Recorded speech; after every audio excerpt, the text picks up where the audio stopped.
Masih bersama kami di Kompas Petang, saudara.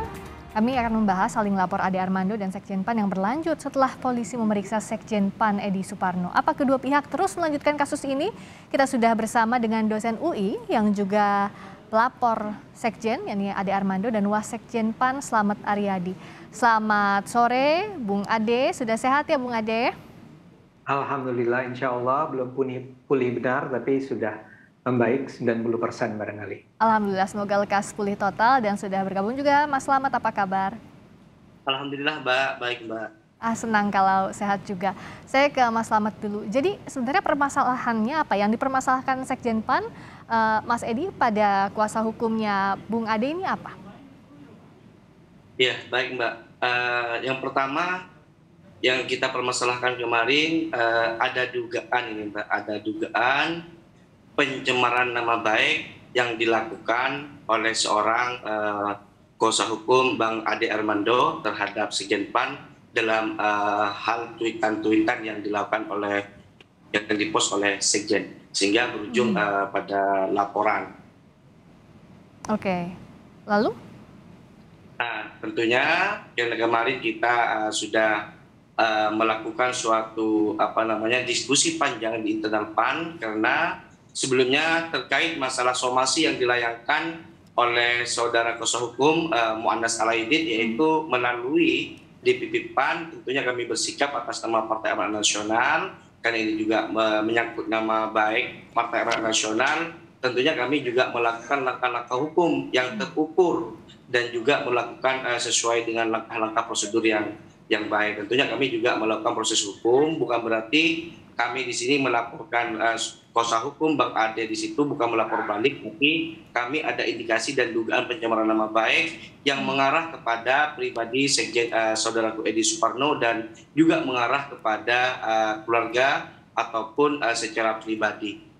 Sehingga kami tidak terima apa yang dilontarkan. Tentunya Pak Sekjen Edi Suparno tadi sudah dilakukan pemeriksaan atas laporan beliau terhadap adanya dugaan pencemaran nama baik yang melibatkan saudaraku kuasa hukum Ade Armando.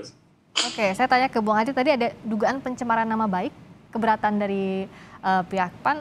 Sambil Bung Ade, maaf boleh sambil bergeser juga ke sebelah kanan sedikit ya? Oke, cukup sekarang. Ya, Cukup. Sip, oke, silakan. Ya, maaf Mas Slamet, saya nggak tahu yang disebut sebagai pencemaran nama baik oleh Bung Mu'annas itu apa ya, pencemaran nama baik terhadap Pak Edi dan keluarga? Oh iya, Bang Ade, sebelumnya saya ucapkan minal aizin wal faizin ini Bang Ade ya. Salam lahir batin. Madura ini. Siap. Jadi, alhamdulillah ini Bang Ade sudah pulih. Saya sangat senang dan saya prihatin juga Bang Ade. Jadi berbicara menyikapi pertanyaan sikap dari Bang Ade terkait pencemaran nama baik, tadi Sekjen kami saudaraku Edi Suparno sudah dilakukan pemeriksaan di Polda Metro Jaya untuk dimintai kesaksian serta dimintai untuk bukti lebih lanjut terkait adanya indikasi dugaan pencemaran nama baik yang berada di tweet. Nah, masalah pencemaran nama baik yang dilakukan oleh, mohon maaf, saudaraku yang diduga oleh saudaraku Mu'annas Alaidit, yaitu nanti yang bisa menyampaikan adalah dalam hal tahapan penyelidikan dan penyidik, yaitu pihak kepolisian dalam hal ini, kan itu merupakan barang bukti. Kami tidak bisa memflorkan dalam forum terbuka hari ini. Biarkan nanti kesaksian dan bukti itu menjadi bukti otentik yang bisa dijadikan barang bukti oleh pihak penyidik. Oke, Bung Ade melihatnya ada kelanjutannya ini soal dugaan pencemaran nama baik, meskipun belum mau dibuka di sini buktinya. Tapi kalau menurut Bung Ade ini jadi panjang, apakah memang langkah hukum ini jadi upaya yang terbaik begitu? Saya tidak bisa menilai apakah ini langkah hukum yang terbaik, tapi kalau teman-teman PAN melakukan itu kan hak hukum mereka juga ya untuk mengajukan gugatan tersebut. Tapi buat saya, karena tadi pertanyaan terhadap saya adalah sebetulnya pencemaran nama baiknya apa, saya sebaiknya bertanya kepada Mas Slamet, tapi Mas Slamet justru mengatakan itu adalah hak kepolisian untuk menjelaskannya. Jadi kalau urusan perkara hukum, kita sih ikuti aja, kan kita negara hukum ya. Sebagaimana kami mengajukan somasi, kemudian penguasa atau pengacara saya kemudian menggugat Pak Edi, sekarang juga Pak Edi menggugat Pak Mu'anas, saya rasa itu hal yang normal saja dalam sebuah negara hukum. Saya tidak punya kapasitas apapun untuk menilai itu sebagai sesuatu yang buruk atau baik. Ya kita sih harapkan sebetulnya semua itu tidak perlu sampai berkepanjangan ya. Tapi kalau misalnya ini sampai ke tahap pengadilan pun, ya itu adalah sesuatu yang sangat normal dalam sebuah proses hukum. Oh, kalau menurut Bung Ade, tweetnya Sekjen PAN, Bung Edi, yang menyebut soal AA, inisialnya waktu itu. Waktu itu kami belum sempat tanya langsung ke Bung Ade. Nah sekarang Bung Ade sendiri melihatnya apakah AA itu ditujukan kepada Bung Ade atau seperti apa? Karena inilah yang jadi awal jadi ramainya kasus ini dan berkembang.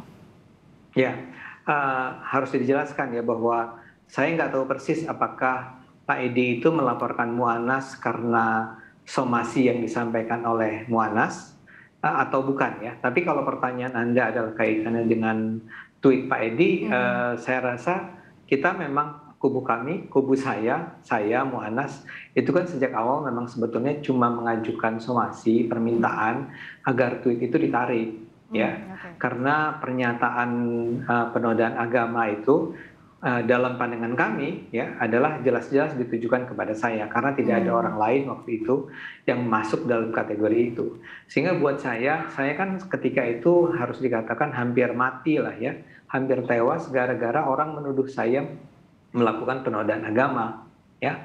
Untungnya alhamdulillah Allah menyelamatkan saya sehingga saya tidak meninggal saat itu. Tetapi ketika itu kemudian Pak Edi mengulangnya lagi dalam sebuah tweet yang paling tidak kita katakan seolah-olah mengatakan saya memang menodai agama, sehingga pertanyaan kami saya cuma satu, Pak Edi tolong jelaskan dong kapan saya melakukan penodaan agama ya, karena saya tidak pernah merasa bahwa saya menodai agama saya, menodai Islam, karena buat saya menodai agama itu adalah sesuatu perbuatan yang memang tidak bisa diterima. Jadi pertanyaan saya ketika itu adalah atau permintaan dari kuasa hukum adalah agar Pak Edi menarik karena seolah-olah itu ditujukan kepada saya. Dan kemudian saya sendiri membuat pernyataan kemudian adalah Pak Edi tolong sampaikan kepada saya penjelasan tentang kapan saya pernah menodai agama. Karena buat saya itu adalah sesuatu hal yang memang sama sekali tidak pantas dilakukan. Jangan-jangan Pak Edi mendengar dari sumber yang salah barangkali ya. Sekedar itu sebenarnya. Oke, saya tanya ke Mas Slamet, tanggapannya seperti apa? Awalnya kan dari somasi, dan bagaimana PAN menjelaskan isi tweet Pak Edi ini kepada Bung Ade? Iya, yang pertama kami menyikapi Mbak, terkait masalah somasi, itu kami sangat menyayangkan. Karena Partai Amanat Nasional merupakan suatu lembaga yang terbuka bagi siapapun untuk melakukan klarifikasi, tabayun, komunikasi. Nah, yang kami sayangkan, kenapa dari pihak kuasa hukum Ade Armando melakukan somasi. Somasi tersebut kami katakan dan kami sampaikan itu bukan bentuk klarifikasi dan tabayun. Tapi kami sampaikan bahwa somasi yang dibuat, yang dikirimkan ke DPP PAN itu adalah bentuk ancaman. Karena ada kalimat 3 kali 24 jam tidak menghapus tweet maka akan dilaporkan kepada kepolisian. Kenapa? Kalau memang betul-betul ingin melakukan tabayun dan klarifikasi, pihak kuasa hukum Ade Armando tidak melakukan klarifikasi secara terbuka, datang baik-baik kepada saudaraku Sekjen Edi Suparno ataupun kepada PAN. Tentunya insya Allah dengan tabayun ataupun klarifikasi akan ada solusi. Yang kedua, berkaitan dengan adanya tweet yang dianggap mengarah kepada saudaraku Ade Armando dalam tweetnya saudaraku Edi Suparno yang berinisial AA, di situ tidak pernah menyebut secara langsung AA itu siapa. Jadi Bang Ade perlu juga diklarifikasi, bukan bermaksud kami menuduh dan bermaksud kami menuduh Bang Ade melakukan penistaan agama, karena yang berhak menentukan itu yaitu adalah pihak yang berwajib, adalah dalam proses penyidikan. Cuman dalam hal ini publik juga tahu Bang Ade, mohon maaf, beribu maaf, Bang Ade setelah dilakukan SP3, setelah dilakukan pelaporan oleh seseorang, Di situ kasusnya banyak beredar di media massa, di publik. Makanya saya minta kepada kuasa hukum Bang Ade saat bertemu kemarin untuk menjelaskan kepada publik. Karena ini penting bagi masa depan Bang Ade dan keluarga. Karena status hukum Bang Ade ini banyak yang menyimpulkan di media massa bahwa sampai hari ini Bang Ade masih menyandang status sebagai tersangka. Tentunya status hukum ini sangat penting.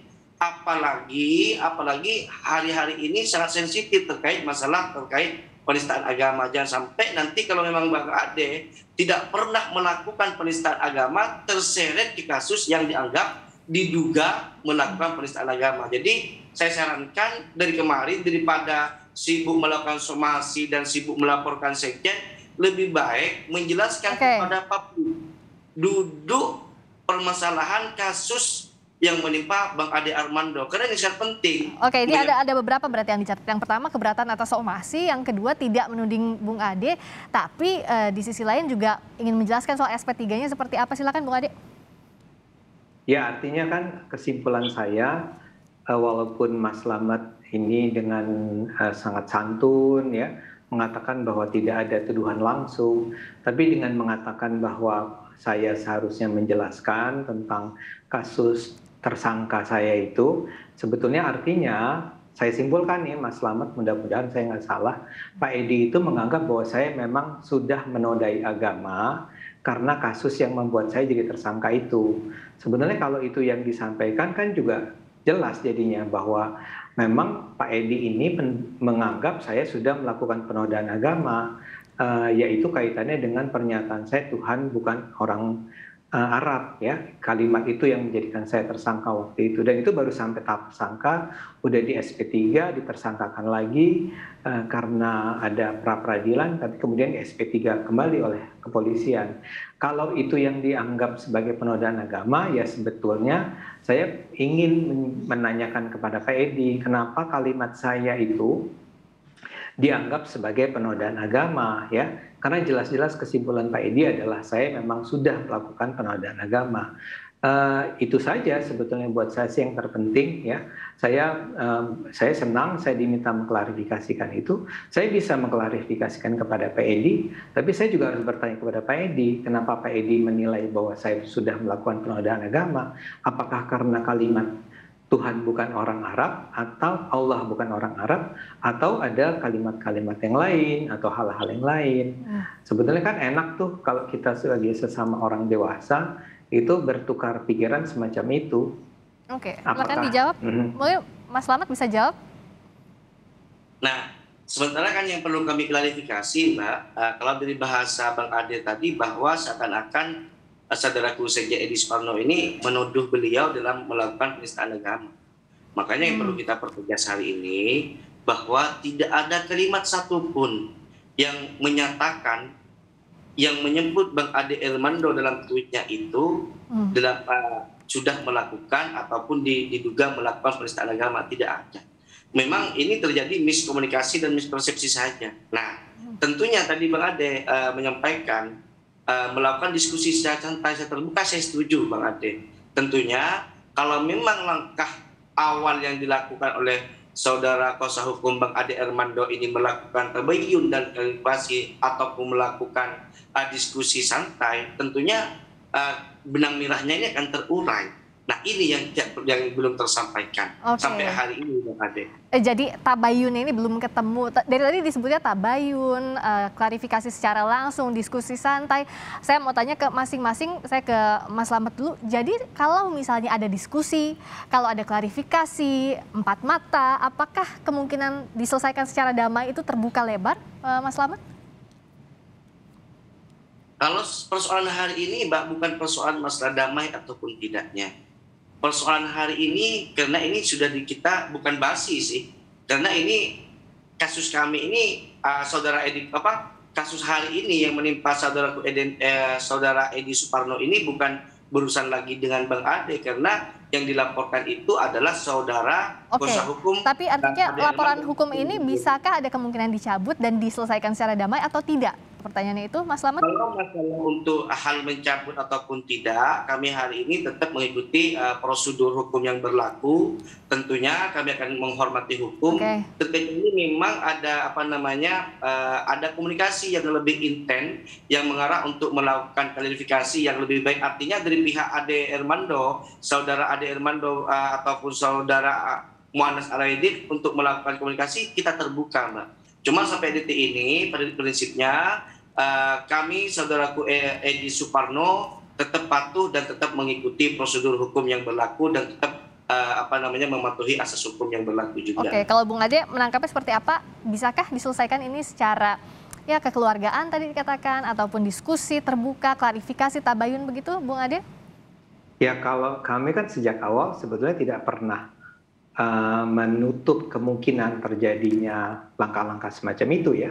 Tetapi memang kalau kondisinya seperti ini, kan kita kembali ke soal kenapa Pak Edi itu sampai digugat oleh kuasa hukum saya adalah karena kaitannya dengan tweet tersebut, dan tweet tersebut kan diminta untuk dicabut, dan kalau itu tidak dicabut ya akan terus berlanjut ya. Jadi kalaupun memang akan ada cara-cara kekeluargaan, pertama saya akan serahkan itu sepenuhnya kepada kuasa hukum saya. Dia yang tahu hukum ya, mana yang terbaik dalam jalur hukum itu. Tapi yang penting adalah selama itu saya duga ya, selama itu tidak dicabut, kelihatannya memang juga tidak akan dicabut gugatannya dan seterusnya. Jadi sebetulnya memang sejak awal semua ini tidak perlu terjadi kalau saja ketika itu langsung dinyatakan bahwa kan banyak ya orang menarik tweetnya atau kemudian menyatakan bahwa ya itu saya tidak bermaksud begitu. Jadi kita anggap tidak pernah ada tweet tersebut dan seterusnya.